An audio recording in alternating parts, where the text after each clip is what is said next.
Hola, ¿cómo están? Los saluda su profesor John Edward del Centro Arquidiocesano de Evangelización. En esta ocasión nos reunimos para seguir profundizando en la lección divina de los Evangelios sinópticos.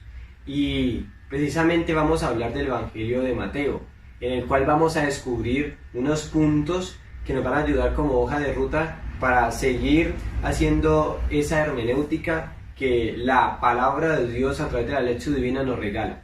¿Y para qué ese proceso? Precisamente para atribuir en nuestra vida los valores cristianos y hacer un proceso de configuración con Cristo.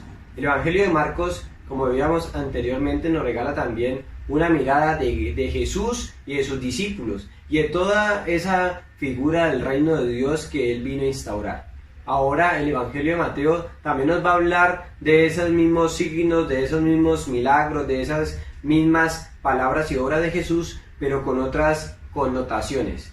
El Evangelio de Mateo está dentro del marco de la destrucción del templo y dentro del proceso del año 85-90, donde se da el concilio de Yadnia de los judíos, donde ellos organizan su canon y toman decisiones frente a ese proceso de reconstruir el judaísmo.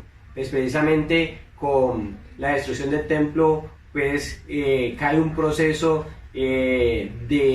como de desconsuelo, de tristeza, como de derrota, y llega un grupo de fariseos dentro del grupo de la familia judía de religiosos, porque estaban los fariseos, estaban los saduceos, los celotas, los esenios, y también estaba un nuevo grupo que estaba surgiendo, que eran los nazarenos. Pero los fariseos hacen y vuelven a conformar todo sobre ese dinamismo de la ley, y lo hacen a ultranza y comienzan a infundir toda ese compendio y toda esta teología que ellos manejaban.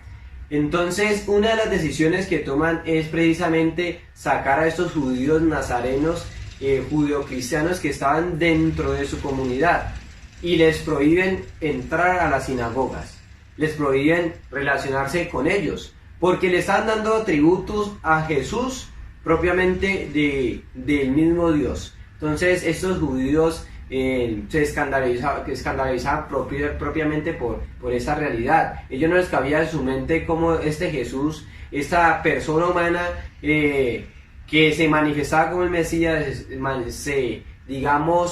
se dinamizaba como el mismo Dios. Los judíos no lo entendieron y entonces rechazaron a esa comunidad. Y precisamente el Evangelio de Mateo escribe para estos nuevos cristianos que van surgiendo dentro de la segunda generación. Precisamente Mateo se le atribuye que fue el que escribió este Evangelio, lo compendió, y lo podemos encontrar en el Evangelio precisamente en el capítulo 9, versículo 9, que dice así: Cuando se iba de allí, vio Jesús a un hombre llamado Mateo, sentado junto a la mesa de recaudación de los impuestos, y le dijo: sígueme. Él se levantó y le siguió. Entonces, la tradición judía, la tradición cristiana, ¿qué hace? Pues atribuye que este Mateo es el mismo que se habla en este verso de la palabra de Dios. Y digamos que a través de los teólogos, los padres de la iglesia, se considera pues que este Mateo fue que consolidó este texto. Dentro del Evangelio de Mateo podemos también ver que es un evangelio que muestra a Jesús como el nuevo Moisés. Ese es ese evangelio que va, digamos, a hablar de esa antigua alianza. ¿Para qué Mateo va a hacer continuamente referencia a la antigua alianza? Precisamente para mostrar que en Jesús se cumple la profecía, en Jesús se cumple, digamos, toda esa manera de que los profetas hablaron, y que en ese Jesús se va a representar precisamente toda esa gloria. El Evangelio de Mateo es el único o uno de los únicos que habla, a diferencia de Marcos, que habla de la genealogía. Dentro de ese proceso de la genealogía, pues va a hablar de muchos personajes bíblicos importantes, pero vamos a resaltar dos, especialmente Abraham, que nosotros lo consideramos padre de la fe, y también a David, la figura del rey, del cual los judíos precisamente determinan que de allí, de esa casta, debe salir el nuevo rey. Entonces, ¿qué pasa? A partir de esa genealogía se le da a Jesús como esa consideración que verdaderamente sale de este linaje, que es muy importante para los judíos reconocer esto, y para nosotros también, porque nos ayuda a dilucidar pues que precisamente viene del padre de la fe, y que viene de este rey que, a pesar que tuvo una situación difícil de pecado contra Urías, pero se recompone y surge una nueva figura, una nueva realidad en el que él se reconcilia con Dios y genera muchos procesos de liberación. Ese evangelio también nos va a ayudar a pensar a Jesús de tres maneras. Primero, Jesús como el único maestro. Segundo, Jesús como el hijo de David. Y tercero, Jesús como sabiduría de Dios. Jesús como maestro, ¿por qué? Porque es el conocedor de la ley, pero que también debe de enseñar esa ley. ¿Por qué? Porque esta nueva comunidad judeocristiana que va saliendo, estos nazarenos, pues precisamente necesitan ser instruida en esta nueva ley que va surgiendo a través de este Jesús que está, dinamizando una nueva manera de ver la vida, una nueva manera también de construir, esa realidad humana. Y es hijo de David, pues porque va a ser el prototipo del rey que los judíos pues tenían en su mente y en su corazón. Pero ese prototipo de rey que va a reinar de otra manera como lo hizo David. No va a reinar desde la manera cruenta, sino que va a reinar desde una dinámica de la misericordia, del amor, de la ayuda, de la solidaridad. Y que se va a hablar de un tema que dentro de ese proceso del Evangelio de Mateo, dentro de su formación, está un tema álgido que es la justicia social. Y en tercer momento, como sabiduría de Dios, porque Jesús va a ser esa sabiduría que se encarna. En el Evangelio de Mateo vamos a ver que esa sabiduría no es algo etéreo, algo allá arriba, sino que es una sabiduría que camina, que habla, que se expresa, que toca, que se manifiesta con el otro. Entonces, ¿qué tenemos por sabiduría de Dios? Aquella persona que adquiere y asume un estilo de vida dentro de la justicia de Dios. Entonces podemos, enmarcar a Jesús dentro de esas tres realidades. De igual manera, nos va a ayudar a pensar el Evangelio de Mateo que la iglesia va a tomar un papel fundamental, porque en el Evangelio de Mateo se habla de la palabra eclesia, que significa asamblea, reunión. No la entendían como ahora nosotros, pues que ya tenemos configuradas nuestras iglesias, pero en ese tiempo ese va a tomar un papel fundamental, porque dentro de esa ordenanza, de esa nueva comunidad que va surgiendo, pues precisamente el Evangelio de Mateo va a orientar primeramente un proceso de invitación a aquellos que quieren asumir ese nuevo estilo de vida, y que ese nuevo estilo de vida debe estar, orientado por una metanoia, como un cambio de valores, es decir, de superar esos dogmas de esos preceptos y esas como visiones de esa antigua ley, de ese judaísmo. ¿Qué tienen que hacer todo ese proceso estos nuevos cristianos? De ir rompiendo con esos esquemas de los que por muchos tiempos habían asumido, que le va a costar claramente, así como tú a mí nos va a costar dentro de nuestro proceso, de configuración con Cristo, de cambiar nuestros valores, porque muchas veces desde la edad que tú tienes venías caminando con un estilo de vida, venías desarrollando una manera de pensar, y llegó Jesús y te encontró y comenzaste a romper con todo aquello que no iba con este nuevo estilo. Entonces miren que genera precisamente ir contracorriente, genera ese pensar distinto, genera no limitar a Dios, sino que darle rienda suelta a ese Dios para que se pueda dar esa plena realización de ese plan de salvación. Y después de este proceso de conformación, ¿qué pasa? El Evangelio de Mateo también nos va a ayudar a pensar en algo que es un cambio de mentalidad. Cuando yo asumo esa invitación, comienzo a cambiar mis valores, comienza a generarse un cambio de mentalidad. Por eso el Evangelio de Mateo va a citar mucho el Antiguo Testamento. Si nosotros lo podemos mirar, Moisés, ¿qué hizo? Sacar al pueblo de Israel precisamente de la esclavitud de los egipcios. Entonces, ¿qué hace ese proceso? Es mostrarnos ese éxodo, ¿cierto? Ese camino que hizo ese pueblo de Israel, pero ¿para qué? Para cambiar de mentalidad, es decir, para pasar de la esclavitud a pasar a la liberación, y dentro de ese proceso, gozar, entender y también como disgustar cómo Dios se manifestaba y era milagroso, era bueno con ellos, los guiaba y hacía obras también milagrosas. Ahora bien, dentro de ese proceso pues de cambio de mentalidad hay una responsabilidad que se viene con el asumir en el ser discipulado, que es precisamente el ser misionero, que se da en el segundo discurso, ¿cierto? Y ese discurso que nos lleva a pensar en algo, en no tener miedo. Miren, cuando menciono segundo discurso es porque el Evangelio de Mateo también va a tomar en analogía con Moisés. Moisés habla 5 discursos, y también el Evangelio de Mateo se va a hablar de 5 discursos.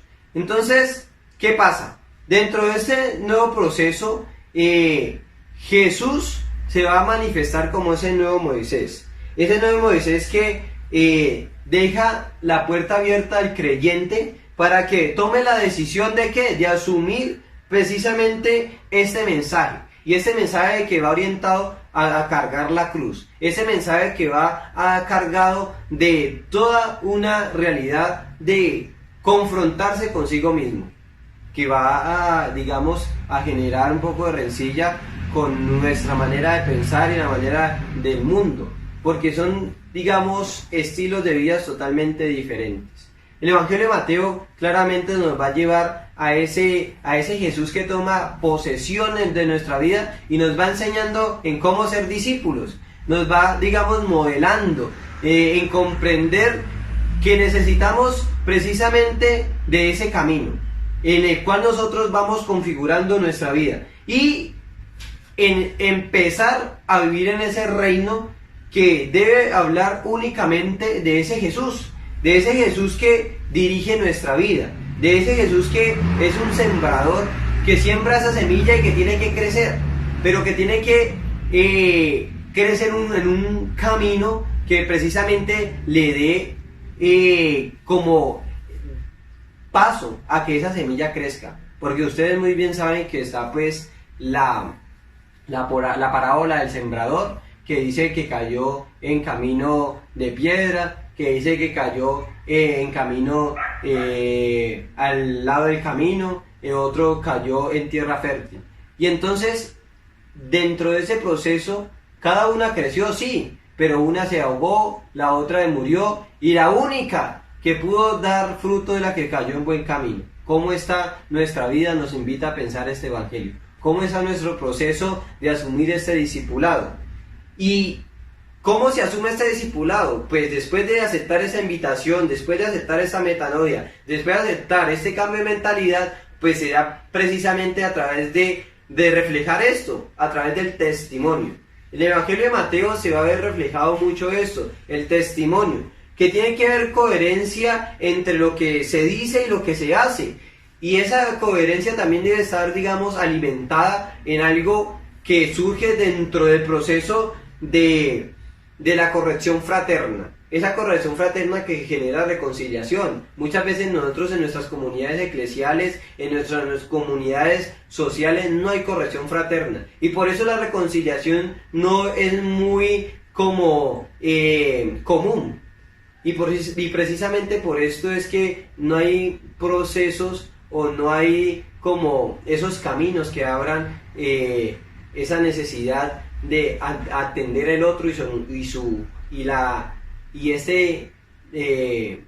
estas problemáticas, porque cada persona presenta diferentes realidades y nosotros las desconocemos y precisamente miramos desde la barrera y no nos adentramos a ellas. Y entonces, ¿qué pasa? La corrección fraterna muchas veces nos ayuda a entrarnos en esas realidades, porque muchas veces juzgamos, hablamos, criticamos, pero sin saber la realidad del otro. El Evangelio de Mateo nos va a ayudar a través de las bienaventuranzas, ¿cierto? A nosotros a pensar esas necesidades de cómo nosotros configurar nuestra vida cristiana.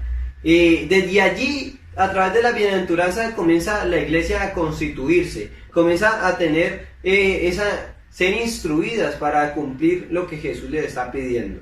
Entonces, en el Evangelio de Mateo también vamos a encontrar textos bíblicos que no se van a encontrar en otros evangelios. Por ejemplo, como el texto de la Anunciación, en el cual se va el Evangelio de Mateo a hacer como relevancia al personaje de José. Ese José que sueña, igual que nos llega a la mente a ese José también del Éxodo, ese José que también soñaba, ese José que también tenía una figura del justo, que es lo que va a trabajar Mateo en esta figura de este nuevo José. Y este nuevo José que nos invita a pensar precisamente en la justicia social. Si nosotros nos ponemos a ver a José del Éxodo, del Antiguo Testamento, de allá, del que está en Egipto, ¿qué es lo que produce este José dentro de esta realidad de esclavitud? Procesos de justicia. Y hoy en día el Evangelio de Mateo nos ayuda a pensar también nosotros dentro de estos procesos de esclavitud, dentro de estos procesos también de subyugación que hay, también generar procesos de liberación. Porque no precisamente se da la esclavitud como se había entendido hace 2000 años, no, la esclavitud hoy se da de otras maneras. Y el Evangelio de Mateo también lo va a precisar. Cuando Jesús hace la reinterpretación de la ley, cuando dice, ustedes han oído no matar, si alguno se enoja con su hermano, es un asesino. Es decir, desde esta manera Jesús comienza a reinterpretar la ley, a decirte, mire, no es simplemente matar. Matar sí, desde la manera como nosotros se nos viene a la mente, es, digamos, pecado. Pero pecado también es aquello que se siente en el alma y en el corazón. Y es algo que nosotros hemos olvidado. Y que el Evangelio de Mateo nos va a recordar. Ese Evangelio de Mateo que nos va a llevar, digamos, a interiorizar precisamente nuestra vida cristiana. ¿Qué estoy haciendo de más? Porque muchas veces uno dice, yo no mato, yo no robo, yo no trato mal a las personas, ¿cierto? Aparentemente. Pero si nosotros leemos bien este Evangelio, nos vamos a descubrir que estamos también cometiendo mucho pecado. Y precisamente es a esto que este Evangelio nos quiere invitar, a generar esa coherencia, vuelvo a repetir, esa coherencia entre lo que se dice y dentro de lo que se hace. Dentro de ese proceso de los sermones, porque son 5 sermones del Evangelio de Mateo, pues enunciémoslos de la siguiente manera. Primero se da el reino de Dios, que es justicia. El segundo es Jesús y sus discípulos. El tercero es el discurso en el que se presenta el reino de Dios como ese futuro que va, digamos, a hacer la paga de aquel que ha obrado de acuerdo a esa enseñanza que ha recibido. El cuarto discurso habla pues de la vida del nuevo pueblo de Dios, ese reinado predicado que debe ser vivido con una coherencia dentro de la comunidad, ser testimonio dentro de tu comunidad. Y el quinto pues es el juicio del fin de los tiempos, es la comunidad, el nuevo pueblo de Dios que debe vivir la misericordia para ser tratada con misericordia. Y dentro de este proceso también se da la invitación, la evangelización universal. El Evangelio de Mateo es el único que habla de la visita de los magos, es el único. Y precisamente porque Mateo habla, si es un ambiente judío, habla de los magos, y los magos no eran judíos, eran de otras tierras, es decir, eran paganos. Y era para abrir la misión para toda la gente, es decir, anunciar la salvación aquí y a toda la tierra. Pero eso sí, Mateo tiene algo que ese anuncio debe empezar desde Israel, ¿cierto? Ese es el centro de Israel, pero que está en perspectiva universal. A eso nos va a ayudar a pensar Mateo. Mateo es uno de los evangelios pues, más queridos por la iglesia, porque allí vamos a encontrar muchos temas de los que la iglesia, la tradición, el magisterio precisamente pues habla. Es uno de los evangelios más queridos. Va a hablar pues de cómo en la figura de Pedro se funda la iglesia. También es el único de los textos que lo tiene. Va a hablar sobre los dichos sobre los impuestos. También es el único texto que los tiene, que están en los versículos 16 en adelante. Va a hablar también sobre las parábolas de la viña. Y dentro de ese proceso podemos también ver cómo el Evangelio de Mateo va a ser como ese realce en la misión universal. ¿Por qué? Porque es el único que habla de la visita de los magos al niño Jesús. Y precisamente, ¿qué tiene que ver estos magos? Pues el Evangelio de Mateo va a escribir en un ambiente judío. Y pues estos magos no eran totalmente judíos, eran de otras tierras. Pues no se conoce de dónde venían, pero eran paganos. ¿Y para qué hace alusión a esos magos? Precisamente para abrir la misión de la evangelización, de digamos dar a conocer ese nuevo estilo de vida a todo el mundo. Pero Mateo hoy tiene algo claro: eso debe de empezar desde el pueblo de Israel. Y este trasfondo pues es muy eclesial, porque habla de una iglesia católica, es decir, una iglesia universal, una iglesia que llegue a todos y que transforme precisamente la vida de esas comunidades que han surgido dentro de esos procesos pues, de esclavitud, dentro de esos procesos de no conocer a la persona de Cristo. El Evangelio de Mateo va a tener como tres momentos en los cuales nosotros vamos a ver cómo la mano de Dios sigue manifestando su obra, cómo la mano de Dios sigue manejando la historia del hombre. Y lo podemos ver precisamente también en la historia de Moisés, en la historia de José, cómo Dios, ¿cierto?, manejó la historia de esos hombres, a pesar de tantas situaciones, adversidades que pudieron haber en ese momento. Ahora también tenemos muchas situaciones, no como la de antes, pero sí tenemos otras, que también muchas veces nosotros caemos como en ese desconsuelo en que no vamos a triunfar. Y podemos mirar entonces Mateo 1:23, en el cual se va a hablar de algo muy bonito, se va a hablar del Emmanuel, es decir, del Dios con nosotros. El Evangelio de Mateo va a empezar con ello, ese verbo que era, pues, palabra se hace carne, se encarna, y precisamente le pone el Emmanuel, es decir, ese Dios que está allí en medio de cada uno, en cada corazón, en cada vida, en cada alma, en cada comunidad. Y también lo podemos ver en Mateo 18:20, cuando dice: donde hay 2 o 3 reunidos en mi nombre, yo estoy allí en medio de ellos. Recordándole pues a la comunidad que ellos nunca están solos, que ellos no están jalonando esos procesos de conversión, de animación, de sanación, cierto, de esperanza, no están solos.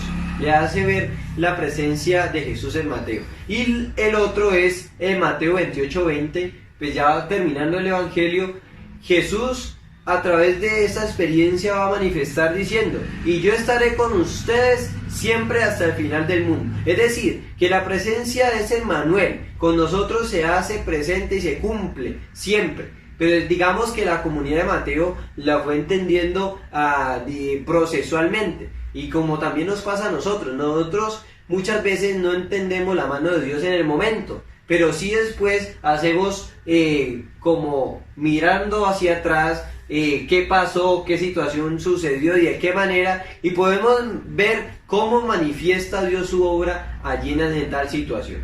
Entonces el Evangelio de Mateo nos demuestra con eso que esa comunidad fue rechazada, fue una comunidad que también fue sacada de las sinagogas, fue una comunidad que también fue perdiendo su identidad porque eran judíos. Y así también nos pasa a nosotros. Muchas veces tenemos temores, ¿por qué? Porque somos rechazados por ese nuevo estilo de vida que estamos asumiendo. Ese nuevo estilo de vida que está consagrado en esa sabiduría de Dios, en ese reflejar ese nuevo José que es dentro de ese proceso de la justicia social. Esos nuevos valores, esas nuevas miradas, esas nuevas maneras de hablar y de pensar. Y también dentro de ese proceso de esas sinagogas, miren, estamos siendo sacados muchas veces de esas realidades en donde ya no cabemos.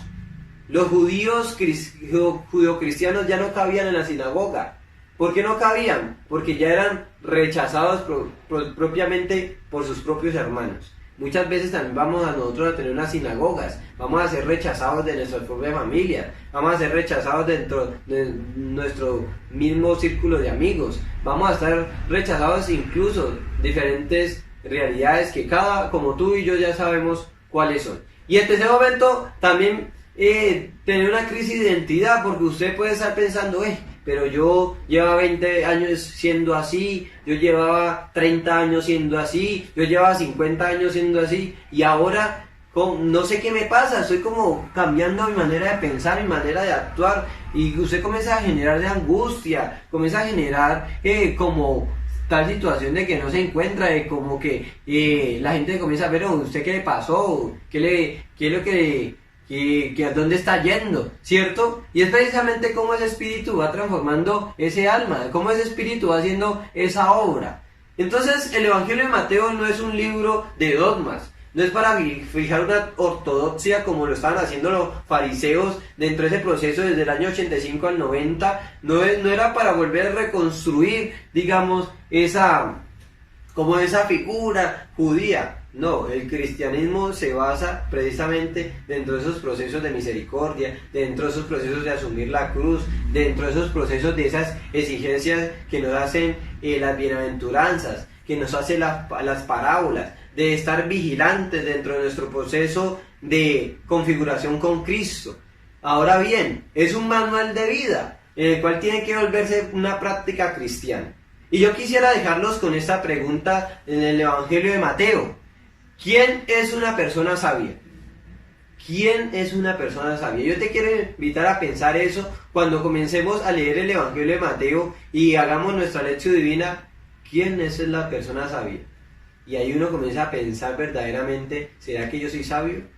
Yo que he estudiado, soy profesional, yo que soy técnico, yo que soy magíster, yo que soy doctorado en tal cosa, yo que he tenido un postdoctorado, que tengo una maestría en tal cosa. Bueno, diferentes estudios que he realizado, de especializaciones, pero verdaderamente eso ser una persona sabia. Te invito a pensar eso desde el Evangelio de Mateo para que podamos vislumbrar que la persona sabia es aquella que vive de acuerdo a los valores que Jesús propone. Es decir, que pone a vivir ese estilo de vida que propone la fe en su realidad cotidiana. Dios te bendiga, espero que sigamos creciendo dentro de ese proceso de la lección divina y que cada uno podamos encontrar el dabar, ese dabar que es para ti y para mí, ese dabar que genera verdaderamente conversión. Dios los bendiga.